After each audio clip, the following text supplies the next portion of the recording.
Gerat, lari menuju arah Mado. Sampai di Mado, dokter sendiri dihadang, kemudian dipukuli dengan besi, kemudian digiring ke jurang dan langsung ditendang ke arah jurang. Pada pukul 9 lewat sekitar 11 menit, mereka bergerak lagi menuju ke barak yang kedua yang dipimpin langsung oleh saya sendiri sebagai ketua tim. Di situ kami ada 6 orang. Saya sendiri sebagai ketua tim, Paman Selo, Paman Emmanuel Abi, Paman Patra, Suster Christine, Suster Anti dan juga Suster Ella yang sudah menjadi almarhum. Pada saat itu juga mereka melakukan hal yang sama, menghancurkan kaca-kaca jendela dan juga memukul pintu-pintu, berusaha untuk masuk ke dalam untuk menyerang kami. Mereka juga menyiram bensin di sekitar barak medis dan juga mulai membakarnya. Saat pembakaran terjadi, yang ada di dalam puskesmas hanya tersisa saya, Paman Patra dan juga ketiga suster itu. Paman Eman saat itu berada di dalam puskesmas karena sedang buang air besar.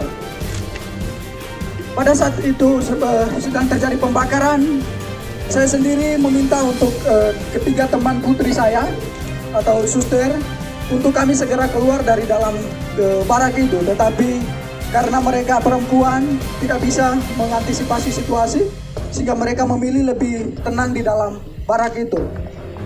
Makin lama asap makin tebal, rumah sudah mulai barak sudah mulai terbakar, sehingga saya memilih untuk mengurung ketiga teman suster tadi bersama saya langsung di dalam kamar WC karena agak lebih aman.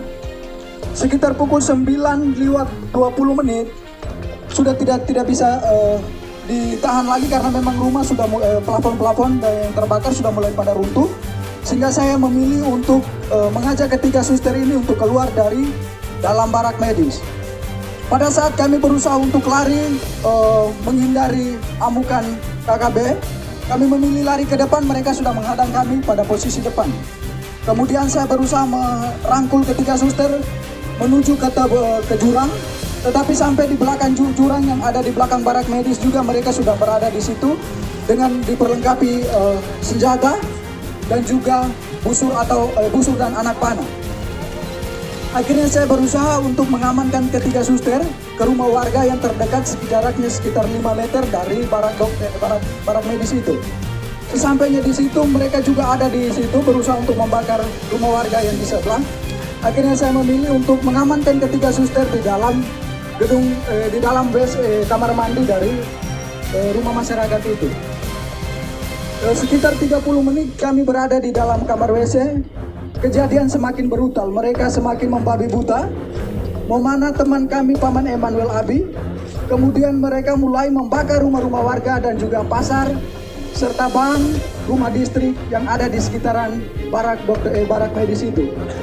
Kejadian semakin brutal, akhirnya saya mengambil keputusan untuk kami bisa mengamankan diri. Dalam hitungan detik saja, saya sebagai laki-laki mengamankan 3 orang perempuan pastinya tidak bisa karena mereka mengejar kami dengan senjata dan juga busur dan anak panah.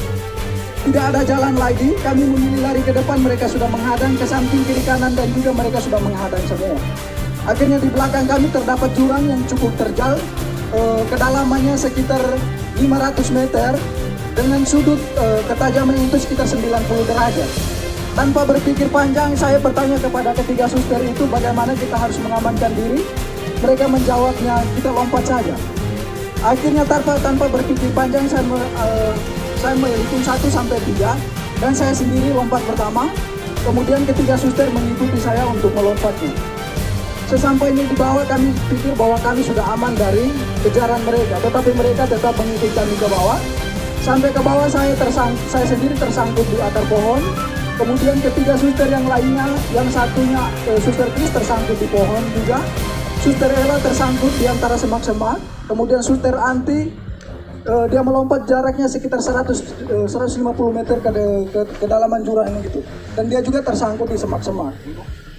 Mereka terus mengikut kami ke bawah, kemudian mendapati suster Anti di bawah. Kemudian mereka naik, dapat lagi suster Ella yang sekarang sudah ada di almarhum. Kemudian mereka dapat lagi suster Chris. Saya sendiri mereka tidak dapat karena saya sembunyi di antara tebing dan juga akar-akar. Kemudian mereka mengumpulkan ketiga suster ini.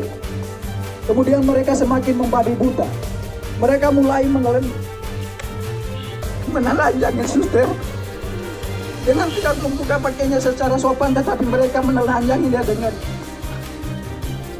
parang tajam atau parang, langsung dipotong saja pakaian mereka, mulai dibuka dari baju sampai celana dalam semuanya. Mereka juga ditelanjangi, kemudian mulai dianiaya secara tidak manusiawi. Paha mereka ditikam, muka mereka ditonjok, kemudian minta maaf tetapi kemaluan mereka ditikam juga dengan pala. Kejadian semakin brutal karena jumlah mereka semakin banyak. Akhirnya suster-suster ini tidak berdaya lagi. Mereka semakin lemah, akhirnya mereka pingsan. Dalam keadaan pingsan mereka dipikir bahwa mereka sudah meninggal, sehingga terpaksa mereka didorong lagi ke dalam jurang yang lebih dalam. Kedalaman jurang itu sekitar 300 sampai 400 meter. Suster Suster Christine yang didorong pertama, kemudian Suster Anti dan juga Suster almarhum atau Suster Ella. Sesampainya dibawa ke dalam jurang itu, Suster Anti langsung pingsan, dalam keadaan pingsan tidak sadarkan diri. Suster Chris masih sempat dari pingsannya bisa sadar. Suster Ella juga dari pingsannya bisa sadar kembali. Akan tetapi dalam keadaan itu mereka tetap ikut ke bawah. Kemudian Suster Anti dan Suster Chris masih bisa bertahan untuk memilih untuk menghindar dari mereka dengan menyembunyi di semak-semak. Suster Ella yang sudah tidak, walaupun dalam keadaan sadar tetapi sudah tidak berdaya, nyangkutnya di pohon sehingga mereka ikut ke bawah lalu membunuhnya secara babi buta dengan menikam di bagian perut-perutnya dan juga kemungkinan mulutnya dibelah. Sehingga Suster almarhum dinyatakan meninggal pada saat itu. Kemudian teman-teman yang lain dari barak dokter, Paman Lukas dan juga Paman Siti, Suster Siti, mereka langsung bergegas menuju ke mengamankan diri di Koramil dengan pengamanan para TNI yang ada di tempat itu. Kemudian Paman Denny memilih untuk mengungsi, bertahan di rumah warga. Dokter sendiri langsung ditendang ke jurang. Paman Gerard yang lari bersama dokter ke Mado, sampai dengan detik ini juga belum ditemukan. Suster Ella yang menjadi almarhum sudah ditemukan 2 hari yang lalu, sekitar pukul 17:30. Kami berhasil menemukan dia bersama Suster Chris. Suster Chris bertahan selama 3 hari berada di bawah jurang itu. Puji Tuhan dia masih hidup. Yang meninggal hanya Suster Ella. Dia sudah ditemukan dalam keadaan tidak bernyawa. Mukanya sudah penuh pada belatung karena dibelah semua. Luka-lukanya sudah pada belatung semua. Dan kemungkinan ini hari ke-6-nya. Sehingga mungkin almarhum tinggal tulang atau daging, sisa-sisa dagingnya saja.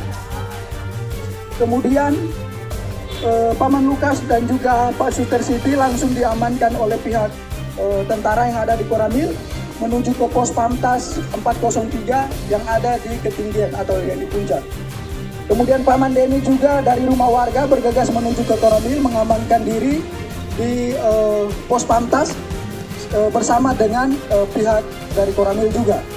Dokter sendiri bertahan selama berada di jurang dari pukul 10:09 lewat sampai sekitar pukul 9 malam.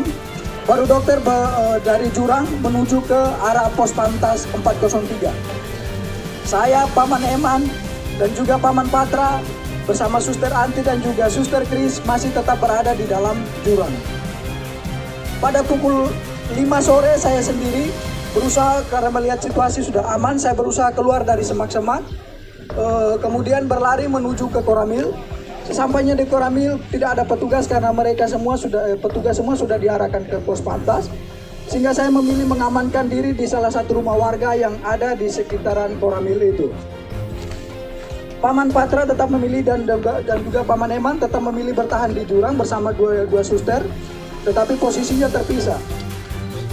Kemudian pada malam harinya Paman Eman yang terkena busur itu, dia memilih untuk naik pada sekitar pukul 10 malam.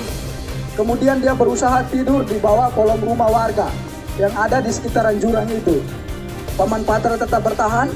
Kemudian pada pagi harinya sekitar pukul 6, Paman Eman bergegas menuju ke Koramil untuk meminta perlindungan.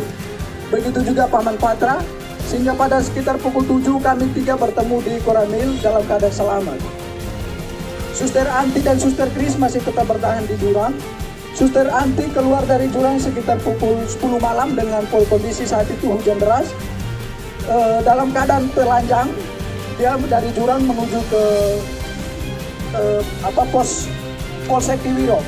Sesampainya di Polsek Tiwiro tidak ada petugas karena memang petugas semua sudah pada ngungsi sudah pada diamankan ke pos Pamtas itu. Mereka bertugasnya di situ. Kemudian Suster Anti memilih untuk bertahan di pos, tetapi karena takut dengan situasi, dia berusaha keluar dari pos lalu kembali bersembunyi di semak-semak. Sampai pada sekitar pukul 7 pagi, itu ada kegiatan pembersihan dari pos Pamtas 403, sehingga Suster Anti memilih untuk keluar dari semak-semak karena memang dia juga sudah pada tidak berdaya lagi.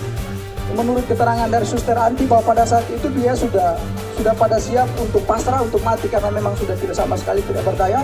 Tetapi dia berusaha merangkak pelan-pelan sampai ke pos polsek sehingga berteriak dan meminta pertolongan daripada pihak pos Pamtas. Istirahat dulu. Namanya siapa, Om? Namanya?